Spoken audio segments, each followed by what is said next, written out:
Hello, viewer, and welcome to Spotlight here on Hope TV, where you look and live. And on Spotlight, we are always doing our very best to bring to you persons who are doing intentional things to transform our communities in the direction of light. And a big conversation right now is, of course, the standard of, the cost of living. And when we were still at that conversation, now the taxation also is also a big conversation. And sometimes we ask ourselves, this cost of living and this taxation, what reference do we find about it in the scriptures? Now, that's going to be an interesting conversation because talking about taxes, we remember the famous saying by Jesus Christ, give to Caesar what belongs to Caesar and to God what belongs to God. Now, what if Caesar comes for more? On this discussion, we are so delighted to be joined by a person who is really conversant with the area of economics and the area of, policy and the area of devolution and not just familiar with that, but is actually the country director, country manager of the International Budget Partnership Kenya. Now that tells you that it's all about budgets. It's all about the economy. He has these things on his fingertips. And that's none other than Dr. Abraham Rugo. So welcome to Spotlight. Thank you so much. We can smile when, the economy is not well, yeah. I think we must smile because we are people with a hope. Mm-hmm. I think I choose the road of hope. Okay. The road of hopelessness. Let's stay right there because this is Hope TV. Oh, yeah. Viewer, this is in the midst of all things, we must smile because this is Hope TV. We may begin with frowned voices sometimes or frowned faces sometimes, but at the end of it all shall be hope-raising.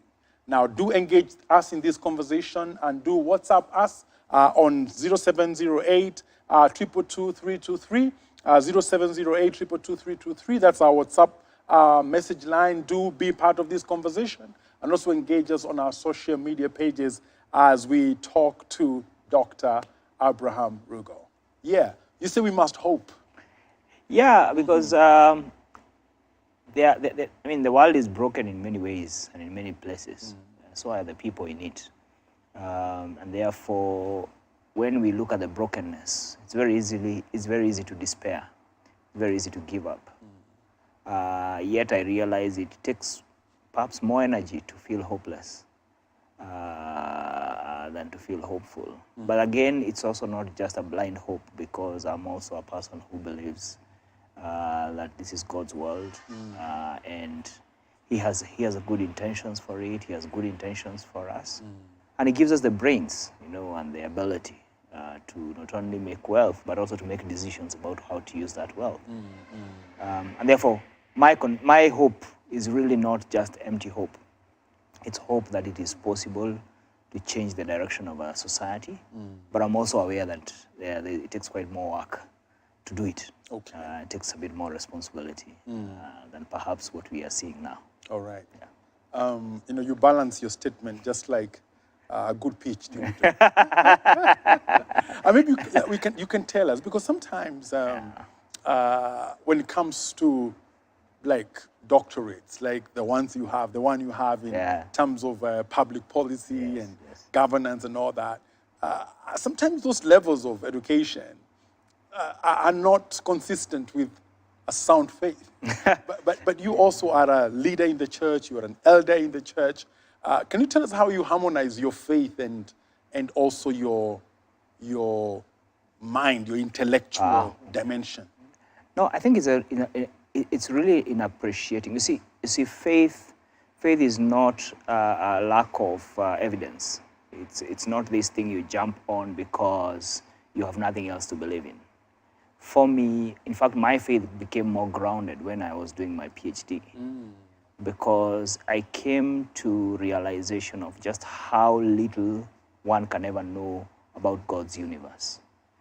You see, PhDs are search for knowledge, search for truth, search for that one thing that would turn around a small niche And one of the things we don't say about PhD is that it makes you very good in a certain small area and a fool in many other areas, because then you...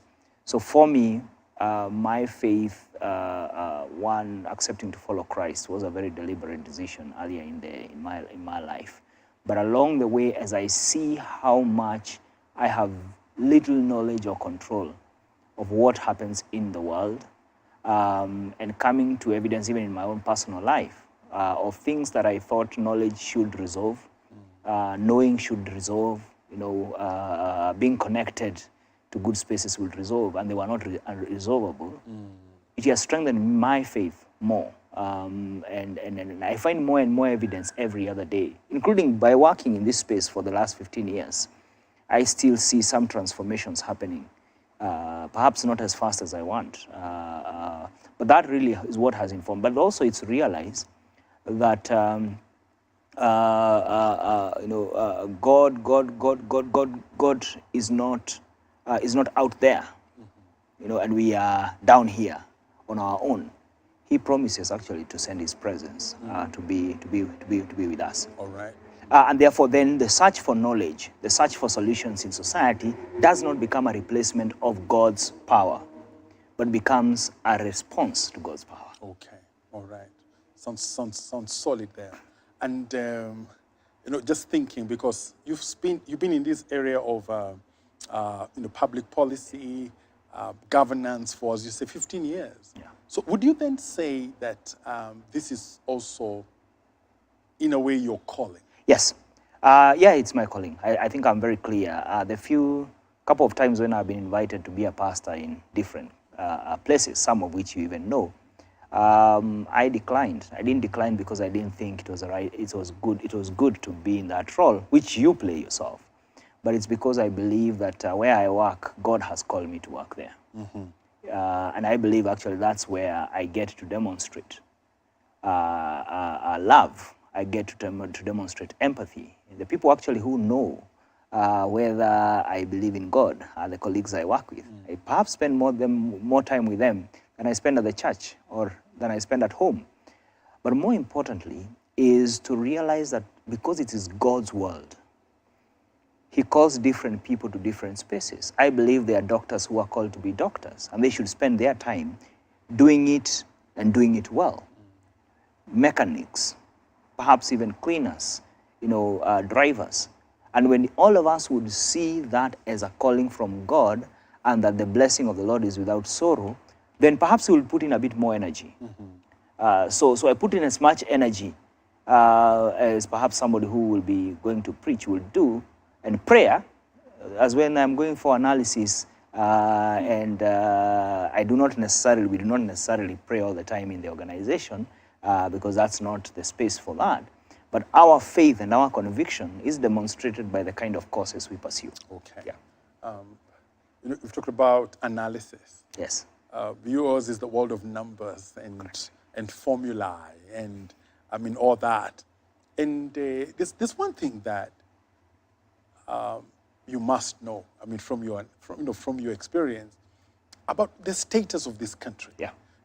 At some point, when we compare ourselves with our neighbors, we're even arrogant. Like we are way ahead in terms of very proud. Many things. We are proud. And our neighbors don't help because they affirm that. When you have conversations with them, people from the neighboring countries, and they think that Nairobi, Kenya is a place they want to come to, right?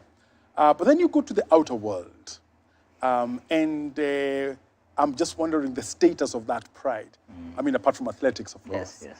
When it comes to the larger part of the world. And I just ask on behalf of many people, now, what exactly is the status of Kenya? Is Kenya a rich country? Is Kenya a poor country? Or Kenya is what country? If I was to look at the basic indicators of what makes a country rich, I would qualify Kenya as a rich country. Mm-hmm. One is a rich country is a country that has got well-educated human resource. We have a fairly well-educated people. In fact, our ability to absorb them into productive activity and the productive economy perhaps is a challenge, is what we haven't. When you look at the natural resource, we don't have too much arable land, but we have a lot of natural resource. Whether you think about wildlife, whether you think about land that is not necessarily arable, but can be made arable. When you think about the livestock potential, so when you look at all the indicators of potential, they are very good. Two, when you think about connectivity, you know, JKIA Nairobi is perhaps the connection hub, one of the leading connection hubs. You think about our internet connectivity, you think about our connection to the sea and to the east. So we have that. What we have not done is that we have not been very responsible with our wealth, and therefore used every possible opportunity, public and private, to amass wealth for me. The we has, you know, the wealth for all, you know, is basically good for for everybody else, seems not to be embraced. We seem to have embraced a very you know, individual focus of trying to get myself out of poverty 100 times over. My sense is that we are a rich country when you look at our population, but how we have, you know, you see how much we have and how much the inequalities are. That's what really is troubling. So how we distribute, how we make sure that our productive economy is distributed, is enjoyed by everybody else. That's, of course, you cannot say that we have, because you see, wealth is created. Wealth is created from the resource that you have. So there are countries that have made, take an example of a country like Botswana, it's made a fair portion of its wealth from livestock. They of course have minerals, but livestock is a big portion. Look at the better part of Kenya. The amount of livestock potential we have and that we're even producing, but the only thing that we sell out is meat. The hides, the skins, and many other products go to waste. That's a whole ecosystem. And any calculation, I was involved in the team that did the first medium-term plan of Vision 2030. And all the numbers that were being done, remember that was the time Mwai Kibaki was just in his first term, all the numbers were showing that you could move Kenya. You know, so the Vision 2030 was not, you just needed to get Kenya into a double-digit kind of growth, have a redistributive mechanism. And the numbers, the calculation done was showing potential. You know, when, yeah, what you're saying is sad, in a big way, yeah, because what you're saying is that, as far as the external environment is concerned, Kenya is like stationed for, it's well poised for, correct. I mean, just be a great country. Correct. But then it's the human factor, yeah, that is the hub of our poverty. Yeah. Now, I'm just imagining, Dr. Rugo, the number of tours and trips that government officers make to other countries for benchmarking. To see things, but really we should be looking within. Surprise, actually. Let's take an example of a country that has made quite some progress in the recent past, Rwanda, Kigali, the capital city. You pass in any of those streets and you can tell the DNA is Kenyan. And so I asked one of the senior government officials there, I asked him, tell me, I get a sense there's a lot of Kenyanese here. And he said, yeah, a lot of the people who designed for us our banking system, our insurance system, are Kenyans. Our education system are Kenyans. So in other words, we have, I was given a story also of, must have been somewhere in Malaysia, you know, where we went to, a government delegation had gone to see what they were doing. When they got there, they were amazed by everything. Then the guy taking them to, I told them, by the way, this master plan was borrowed from the master plan for Nairobi. All we did is that we implemented it. And I can tell you for a fact, because I have seen some of those plans, some of the plans that were there for the Nairobi Metro, for instance, the transit system, the connectivity system, the railway system and how it was supposed to be, the SGR and how it's supposed to flow, the road network, the what we call the economic hubs, and all that. So a lot of what we go to see out there, Israel, borrowed soil, bought soil, basically, imported soil from Kenya. And now we buy fruits and wheat from them. I mean, so what that tells you is that we are not short of knowledge. You go to South Africa, Kenyans, you studied there. There's enough Kenyans who are running the systems. So the point is, and you go even into international systems, there are a lot of Kenyans who are pushing a lot of good progress in very senior positions. What that tells you is there is not lack of knowledge. It's not lack of know-how of what to do. It is that we have chosen not to implement our own ideas. And then because of this very, as I said, individualistic approach to public policy, where I see policy as only being beneficial to me and my people, and therefore I pursue policies that basically advance that kind of a line, then you end up, because there isn't enough there's enough for all of us, but there isn't enough for any one man's greed. Yeah, again, it's disturbing. Yeah, it's very disturbing. Because if you locate the epicenter of our poverty to be a vice like individualism, I'm trying to look around the human factor again and see that we are a very spiritual country, like almost a spiritual heavyweight, if you may say so. I mean, every big prophet and every big evangelist has been here. It's a destination, because Kenya is taken to be that kind of spiritually charged country. Now, how come then, and I'm speaking now from two sides of I'm speaking to the head and to the heart as well. Yeah. How come that the spirituality we have does not exercise, the demon of individualism? What's going on there? Yeah, because to many, God is a means to things. It's a transaction. I give to God, God gives back to me. And it's about the I. It's about God blessing me.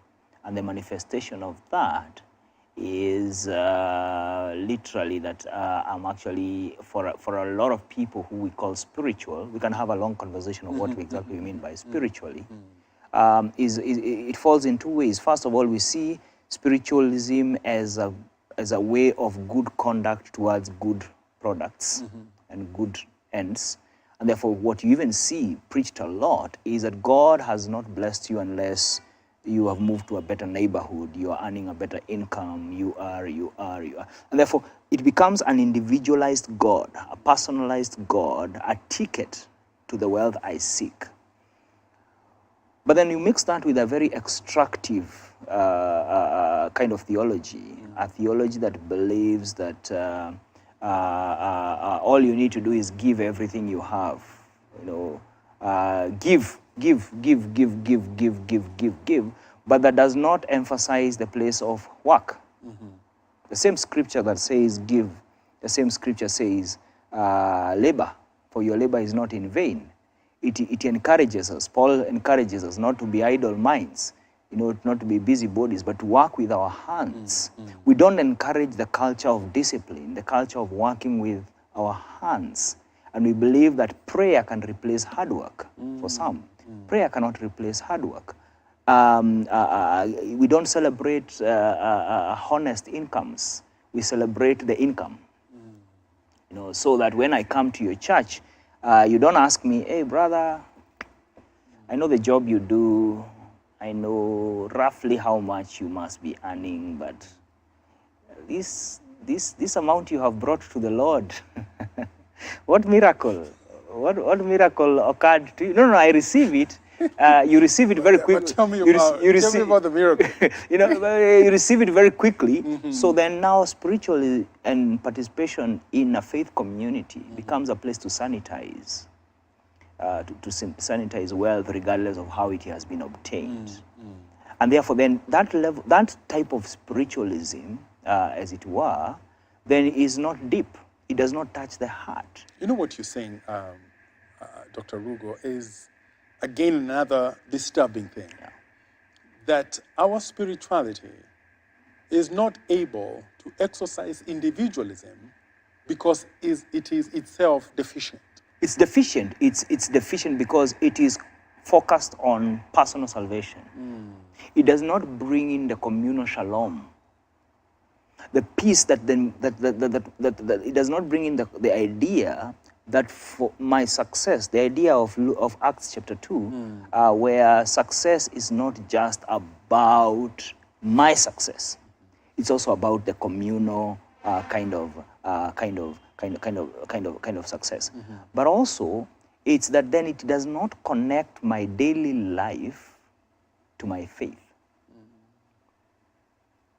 So the policeman does not see the connection between his faith and his actions as a traffic police on the teacher, who could even be serving in a church, does not see does not see a faith connection between what he does Monday to Friday as he's managing the government capitation for buying books and what have you. A businessman does not see that. Instead sees that that is a world where we run by the rules of that world, and when we come to church, we run by a separate set of rules. So the faith conviction then does not get demonstrated in my actions, and my faith do not get connected. You know, and even if you went back to to some of our traditional cultures, there was a lot of emphasis on that communal shalom.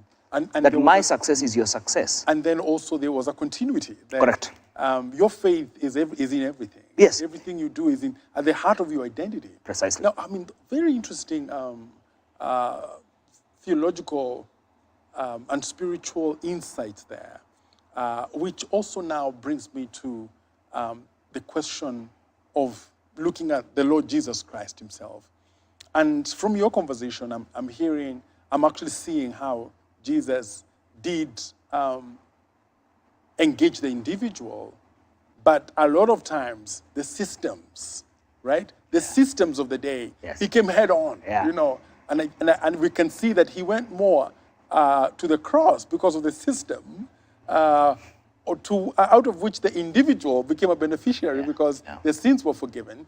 But maybe you can tell us now how the life of Jesus Christ would actually guide us towards not just the individualistic kind of faith, but the one that also engages systems. I think there's been a whole conversation as to whether we see Jesus as a political leader, and to what extent he affected the political system. But one of the things that you see Jesus doing is that to the extent that he questions the rulers of the day, the systems of the day that were not either. So, for instance, it was a common law that a woman who commits adultery should be stoned, and they bring this woman to Jesus, and Jesus does not tell them, "Don't stone her." But he says, "You and you and you and you. If you know very well that you are not, perhaps maybe the man involved was also among the crowd, then throw the first stone." You see, again, as we will discuss, you see how he deals with the questions about money and what have you. But the most interesting thing is that you see Jesus pursuing things that are communally beneficial, like when he has to feed, first of all, when he prepares the wine at the wedding. We are not told who benefited from that, but basically it was everybody. When he feeds the crowds out there, he's concerned about them, that they have been with him. So 2-3 things I see with Jesus. One is a deep concern of the society and the community in which he's involved. The people that he is involved, when he finds them, they have not caught fish, he helps them to catch fish. And to basically be able to, even if the ones he helped followed him immediately, they left the fish and followed him immediately. So there's that concern. But the second thing is speaking up. whenever he has an opportunity to speak up, he does speak up. And remember, the leaders he's dealing with, there are two sets of leaders.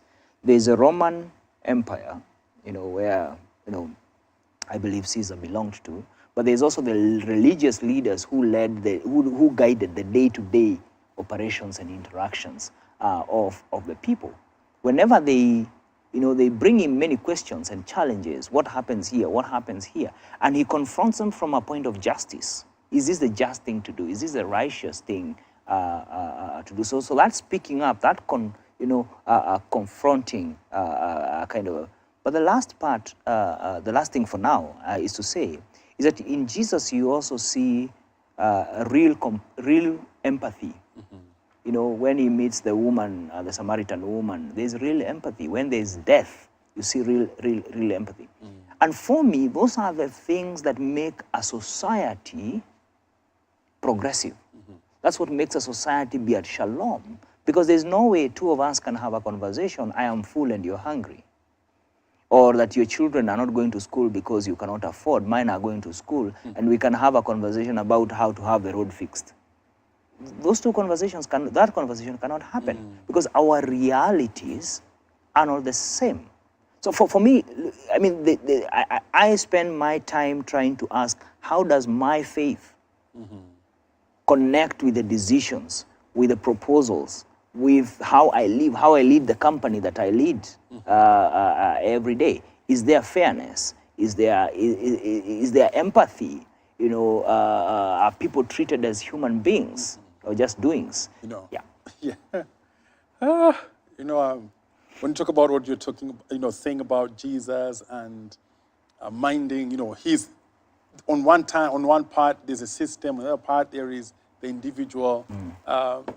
There's now this huge conversation whether the people who are endowed in terms of having an income, even the president said it. Don't you think that you owe, your fellow countrymen a patriotic duty so that they also live a life of dignity? Now, stay with that thought. And Jesus has brought us to that point of conversation. Viewer, we are talking to Dr. Abraham Rugo, and we're talking about economics, contemporary economics, spirituality, and do engage us again. This is your conversation. We're taking a short break, and we come back, we'll be talking about Caesar and taxes and Jesus and a fish and a tax and also Zacchaeus also at the same time. And you want to be part of the conversation, so stay with us. This is Spotlight. We're taking a short break. We'll be right back.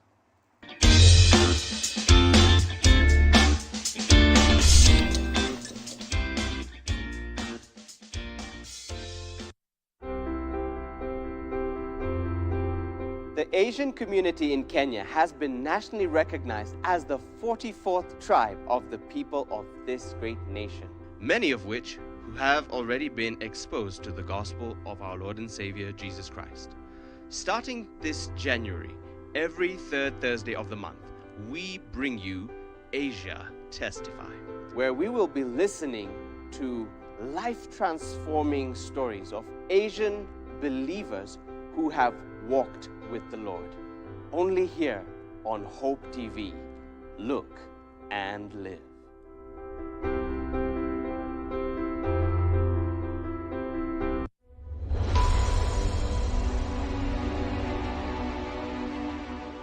Reverend Ambrose Nyangao, Senior Pastor of Parkland Baptist Church, inviting us for this amazing thrust into Turkana.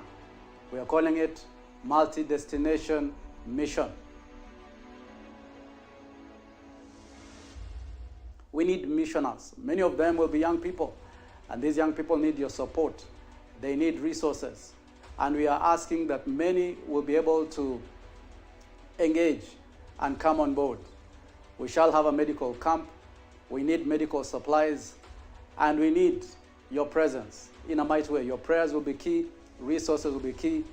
We want to touch this nation through this county of Turkana, and God will richly bless us as we connect.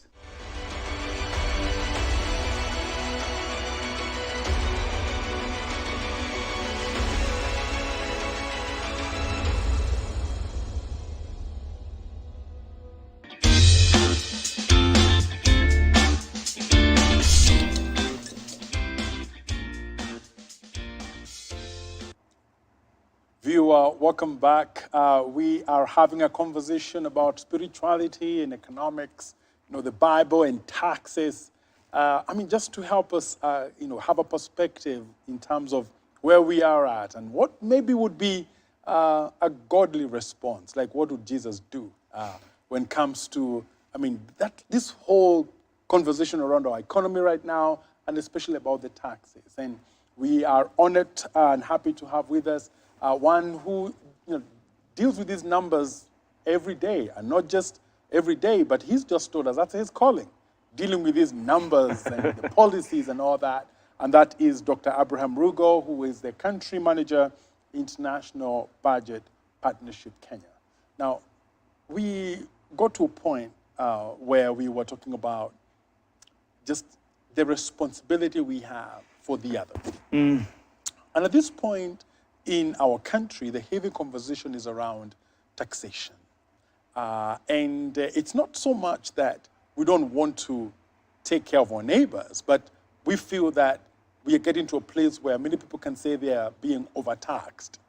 Now, there are many angles political to this, but we'd want to just engage Jesus, especially when he is asked this question around taxes. Of course, the context is slightly different, but the question is, his response is universally engageable.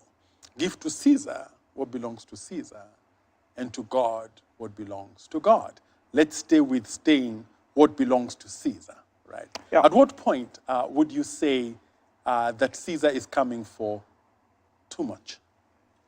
I think Caesar is coming for too much when he's not also honoring his end of the bargain. Because, you see, taxation is a means to an end. The end is not taxation. The end is service delivery. The end is accountability for the resources. The end is a good quality of life. And the conversation is, you see, how our society organizes itself and how we have organized our Kenyan society, for instance, through the constitution that we have, is that we have, as a sovereign people, we have given ourselves rights and responsibilities. And those rights include that we shall ensure, with the powers given to us, that we give ourselves the best of services. Whether you think about Article 43, education, water, health care, and the like, and many other things. But in that process, to make those rights a reality, we have delegated our day-to-day running to a government.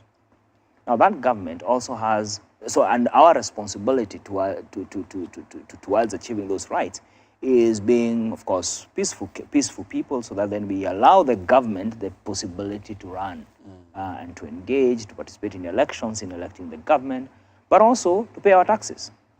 So that's our responsibility. The government, on the other hand, the appointed government, the elected government, and at the national level, remember we have a national government, we have county governments. Now the national government, now led by His Excellency Dr. William Ruto, has rights and responsibilities. They have a right to access our taxes. They have a right to that. But they also have a responsibility to provide public goods, works, and services. And therefore the conversation about Caesar taking has to be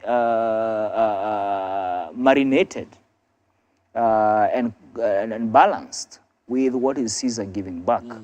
Because Caesar cannot take everything, unless he's willing to give us everything. There's this famous quote that a government that can give you everything should also have a right to take everything from you. I paraphrase one or two words. So my sense is that now, even coming to the numbers, when you do the calculations right now about how much you're likely to collect in terms of more taxes, it's just about 300, 400 billion. So I like to go down. So currently, in numbers that we all can connect with, this financial year alone, we intend to collect about 210 Kenya shillings. So that's in trillions. But I'm using a number that all of us can relate to, 210 Kenya shillings. And our plan for the coming financial year is to collect 2.5 trillion to collect 250 bob. So in other words, we are planning to, all these taxes we are talking about, the increment is going to give us just an extra 40 bob. However, in terms of the monies that we are not spending well or wasting, according to the former president, is 2 shillings per day. Yeah, I remember. Yes, Yeah. 2 shillings per day, which is 2 billion. The infamous, Yeah. but later famous statement. Yes, that 2 we are billion. losing quite a The lot per day. Yeah. audit numbers seem to suggest is about 2.7 billion per day. So basically, we lose about, say, we lose about 2 shillings, as it were. So if you do the math, in a year, you lose about 730 shillings. From corruption, wastage, leakage. A friend admonished me from using the 2 words, leakage and wastage, and just call them corruption, public theft of public money. So, if you are in that position of Caesar, what is the most prudent thing to do? Is it to try and raise the extra 50 shillings? So that you get your 250, or is it to try and figure out why are we losing these 730 shillings, which gives you 3 times more than what you are likely to collect? So taming corruption is a way yes, better investment. Precisely, and that's what is making right now. You saw the president dismiss the entire of KEMSA. He didn't dismiss them because they had done too much good work and therefore it was on a time to give another team to come and do the work. It was because of corruption. We had to get the details. And therefore, we are losing much more by bleeding our country than we are likely to gain by increasing taxes. Now, and even in the increasing of taxes, you have to worry about, and when Jesus did not have an income, he did a miracle when he said, go and collect the fish. Our modern day miracle is making sure people have jobs and the economy is productive so that people get incomes. You see, when you have incomes, the problem of taxation is resolved. I had the president give a comparison of numbers, for instance, about how other countries pay a lot of tax. What he did not say is that in those countries, you don't have to worry about water provision. You don't have to worry about medical care. You don't have to worry about food. That's why they can protest sometimes in those countries for months. They are on the streets. None of them sleeps hungry. None of them, their child is sent, or a child is in school and there are no books. Because there is an efficient system. But the second thing that he did not say is that in most of those countries, the income is 5, 10, 20 times higher than our average income. In other words, Caesar has a responsibility in our context to not only collect, but to also facilitate where the collection will happen. As it were, feed the cow. Otherwise, if you're all there, you just come and you say, oh, now, and then say, you cow, you know I have more children. I must get more milk out of you. But the cow is not being fed more. I feel, somebody gave me a very interesting phrase. That is like placing the cat in front of the horse. And you see, in that case, the horse has very few options than to bite or kick the cat. As you talk about this, about Caesar. Yeah.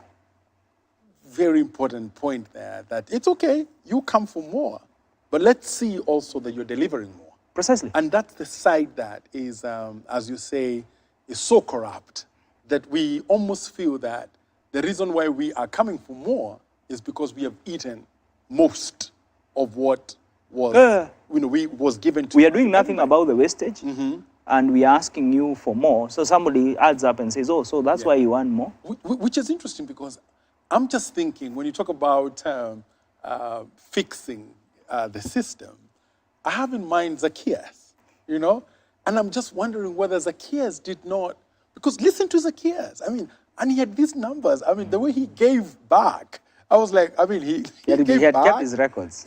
He gave back, Yeah.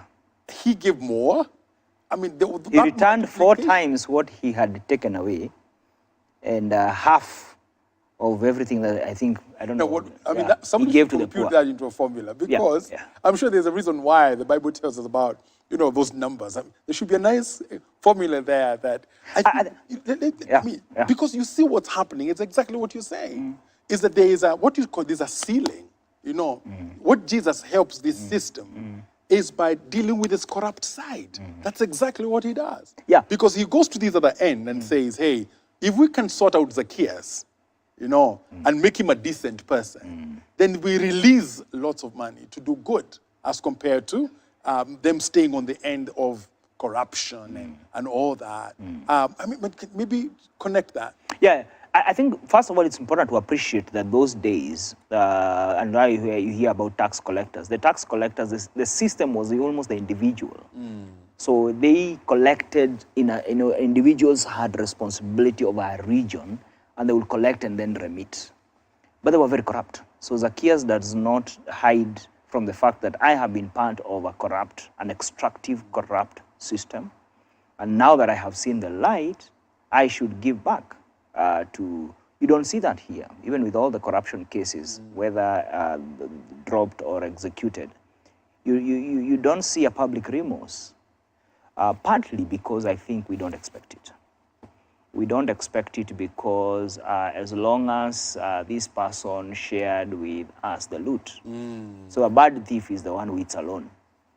But the rest... Actually, it's almost becoming... In fact, we say, when you unakula peke yako. Yes, mbona umenyamaza siku hizi unakula peke yako. And it's a very sad acknowledgement that we have normalized, the end. We don't care about the means. We've normalized. So long as Furi is driving well, then we don't ask where did he get the money and all that. But let's come to the public policy system, because for the system by every way of design, and that's what you see in the story of Zacchaeus. First of all, in his action, he acknowledges that he is part of the system of extraction and oppression.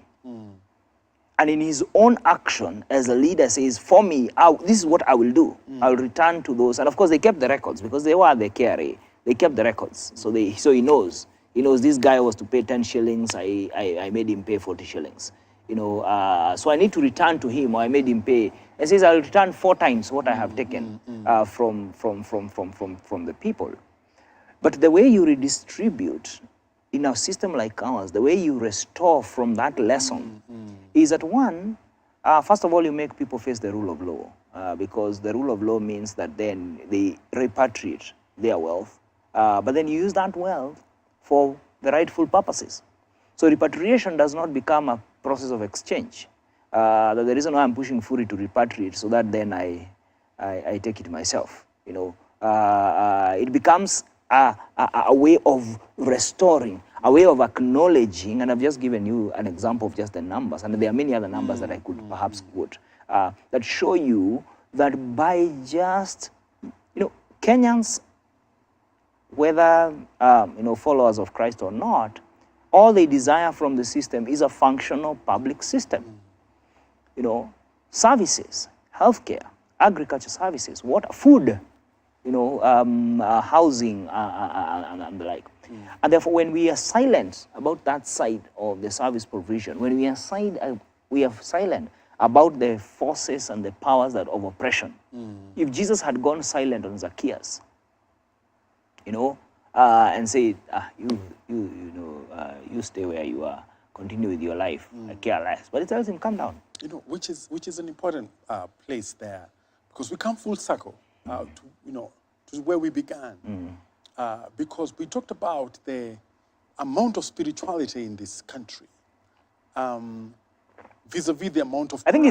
I think it's the amount of association with spirituality. Oh, association. Okay, Yes, let's that one. There's a deficiency, Yes. right? And then here it's Jesus who is actually fixing the system by fixing the human factor, in it. Yeah. And this is a question that sometimes the church doesn't maybe want to hear, but we must ask it.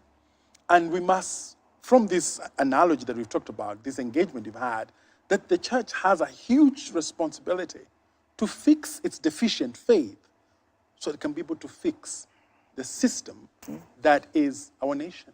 No, it's true. And it's perhaps to start by asking, does the church have some Zacchaeus tendencies itself? Is it the Zacchaeus in this? Is it part of the extractive system? Wow. Is it part of, and sometimes, Jesus, sometimes I worry, because when you read the Ndong report on the illegal and irregular allocation of land, there was a page there that looked like a church record, a record of churches, and there were quite many. But also to ask, what role can the church play, first of all, in acknowledging that we've been part of the problem. By our design, by our how we have run, perhaps we are, not perhaps, acknowledging that we are part of the problem. And we are either part of the problem because we have been actively involved or complicitly involved. So we've been complicit, we've been quiet when we should have spoken, and we have entertained when we should have questioned. But two is to say, can the church also play a redistributive role? When you look at the amount of land in the hands of churches, perhaps when you think about food security, can the church be that agent of saying, instead of holding all this land idle, can we actually produce food and be part of the contribution? Can the church, as a space where all of us, after doing whatever we do, come, be that space where we are nourished, where we call them church services, where we literally are serviced, but perhaps with clean oil, and not repackaged, not repackaged in the same way we came. So I see the church playing, first of all, has to acknowledge that perhaps in some spaces we have been like Zacchaeus, before even coming to the space of saying, we now can ask, what will Jesus do in this kind of scenario? I still see the church, and I say this because I'm part of it, as an institution of hope, but has to go through a lot of its own rebirth of acknowledging that it is a player in God's world, and sometimes has not been a player, towards the goodness of God. But instead has played an extractive. I mean, if you think about right now what's going on in Chakahola, and many other stories that we perhaps do not like. To piggyback on that, because I'm thinking that what you're just saying about the church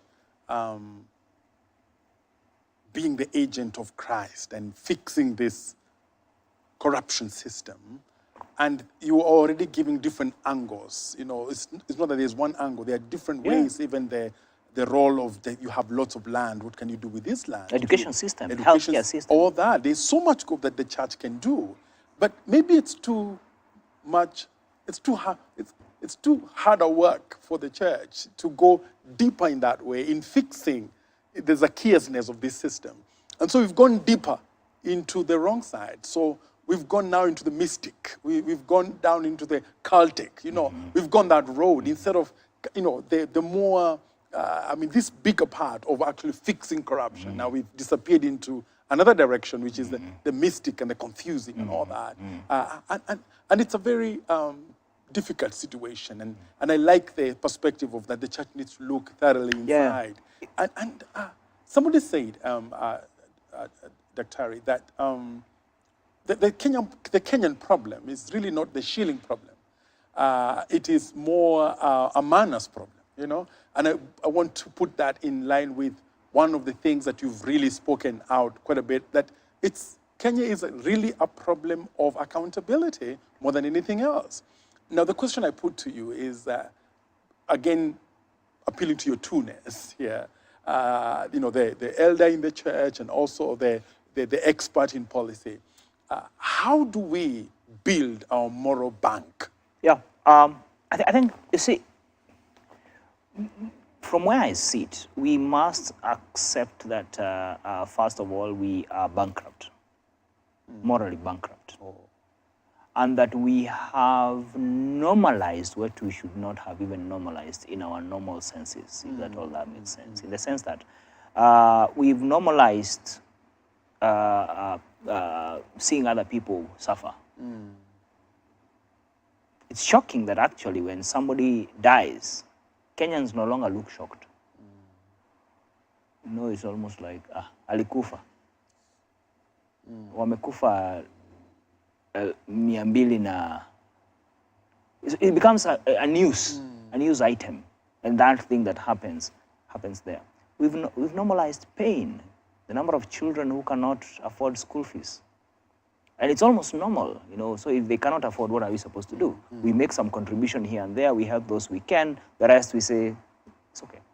But for me, the most painful is that we seem to have normalized, as you're saying, bad manners, lack of accountability, lack of questioning culture, wealth by all means. You know, you go into our villages and people are building. Some of them you cannot quite connect what business does this person do that brings this money that has helped them to build. And we no longer celebrate, as I've said, honesty. We no longer celebrate work. We celebrate deals. We celebrate connections. We celebrate, wealth made by... For me, the starting point is to acknowledge that we have become bankrupt. We've entertained perversion and all manner. And that's what is causing all this, and we cannot go into the deal. Having done that, it starts with building values that are not even necessarily values of faith per se, but are values for humanity. A respect, dignity for human beings. There's a time I was speaking and saying, I am not even asking you to act like a Christian. I'm asking you to first act like a human being. A human being who goes hungry and looks for food when they go hungry. So does your neighbor. A human being who needs health care when you go to a health facility. A human being who needs better education, just like your neighbor does. Values of honesty.